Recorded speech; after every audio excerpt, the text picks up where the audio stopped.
ஒரு வருடம் கடினமாக உழைத்தாலும் 5% இன்கிரிமெண்ட் போட்டவன் எவன்? அவன் இவன் என்ற ஏகவசனம் வேண்டாம். HR-இடம் கேட்டால் அதற்கு தக்க பதில் கூறுவார்கள். அப்படியானால் தங்களை விட மற்றவருக்கு இங்கு அதிகாரமோ? இன்கிரிமெண்ட் போட்டது கணித்துதான் போட்டிருக்கிறார்கள். செய்த வேலையை பொறுத்துதான் இன்கிரிமெண்ட். அதனால் தான் தினந்தோறும் நான் செய்த வேலையிலே நீங்கள் தவறு கண்டீர்களோ? ஆம், பழுதுள்ள வேலை இருந்ததால் இன்கிரிமெண்ட்டுக்கு அருகதையில்லை என்று தடுத்து கூறியவன் நான் தான். யார் இந்த கயவன்? All department human resource head, HR. HR-ஆ? உங்களுக்கு வேறு வேலை இல்லை என்பதற்காகத்தான் எங்கள் வேலையில் குற்றம் கண்டீரோ? என்ன குற்றம் கண்டீர்? முதற்கண் உன் ஷிப்ட் டைமிங் என்ன? First shift 9 o'clock. First shift என்றால் நீ சரியாக 9 o'clock வராமல் போனதுக்கான காரணம்? அது இன் டைம் பிரச்சனை, நீ வேலை பிரச்சனைக்கு வரும்.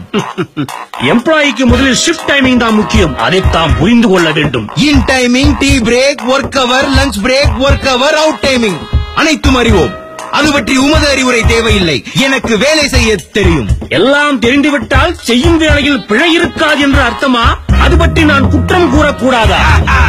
HR என் பணியிலே குற்றம் கூறுகிறாராம். கூறும் கூறும் கூறி பாரும். Employees behave corporate.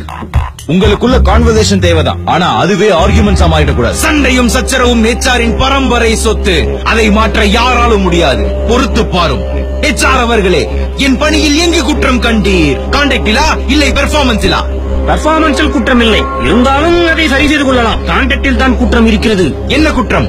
எங்கே தினம் நீ என்ன செய்கிறாய் சொல்லும்? கொடுத்த வேலை கிடப்பில் இருக்க அடுப்பில் வெந்த சோறு போல் பொங்கி உழைத்து சொங்கி போனோம். பொங்கும் மன கவலை துறக்க நட்பு நாடி சிரித்து பாடி FB திறந்து BP மறந்தோம். மீண்டும் பணி செய்தோம். இதுதான் எமது தினசரி. FB பார்க்கும் தேவை? ஒருவன் வேலை பார்த்து மண்டை சூடாகி அவனது மனதுக்குள் ஒரு அடிமை மாடாகி போய்விடக் கூடாது என்பதற்காக FB பார்க்கிறேன். கொலீக்ஸுடன் கலாட்டா? மலர்களிடத்தே உள்ள மகரந்த பொடிகளை எடுத்து விட்டால் பூவிருக்கும் மனம் இருக்காது என்பதை கண்டேன். வேலை செய்யும் இடத்தில் சந்தோஷத்தை எடுத்து விட்டால் எங்கே போய் வேலை இருக்கும் என்பதால் கலாட்டா தேவை. இதனால் இந்த மேனேஜ்மெண்ட்டுக்கு தாங்கள் கூறும் முடிவு புரியவில்லை. வேலையிடத்தில் இயற்கையிலேயே சந்தோஷம் இருக்க வேண்டும் என்பதுதான் எமது கருத்து. ஒரு காலம் இருக்க முடியாது. காலை முதல் மாலை வரை வேலை செய்வதினாலும் டைமுக்கு ஒழுங்காக ஆபீஸ் வருவதாலும் தான் பணியிடத்தில் வேலை சரியாக நடக்குமே தவிர FB பார்ப்பதாலும் அரட்டை அடிப்பதாலும் சிரித்து அலப்பறை செய்வதினாலும் ஒரு காலம் இருக்க முடியாது. பெரிய பெரிய போஸ்டில் இருப்பவர்கள் கூட FB பார்ப்பது கிடையாதோ? Facebook ஆபீஸில் பணிபுரிவர்களாக இருந்தாலும் கூட ஆபீஸ் வேலை என்று அவர்கள் அக்கௌண்டை ஒரு காலம் ஓபன் செய்யக்கூடாது. கூகுளில் வேலை செய்பவருக்கு 14 லோகத்தில் இருக்கும் எம்ப்ளாயிஸுக்கும் அதே ரூல்ஸ் தான். ஒர்க்கில் நீ செய்வதல்லாமல் உனக்கு உதவுகிறாளே இன்னொரு HR, அவளுக்கும் அதே நிலைதானோ? அவளுக்கு மட்டுமல்ல, நான் அன்றாடம் ரிப்போர்ட் செய்யும் MD, CEO, COO, மேனேஜர் அவர்களுக்கும் அதே விதிப்படிதான். உண்மையாக உண்மையாக நிச்சயமாக நிச்சயமாக உமது HR பாலிசியின் மீது ஆணையாக, MBA HR மீது ஆணையாக. HR நன்றாக என்னை பார்.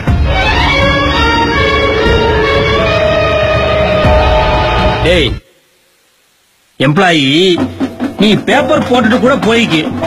நீ வேற கம்பெனிக்கு போனாலும் கூட அங்கேயும் சரிவராம நீ பேப்பர் போட்ட போதிலும் குற்றம் குற்றமே.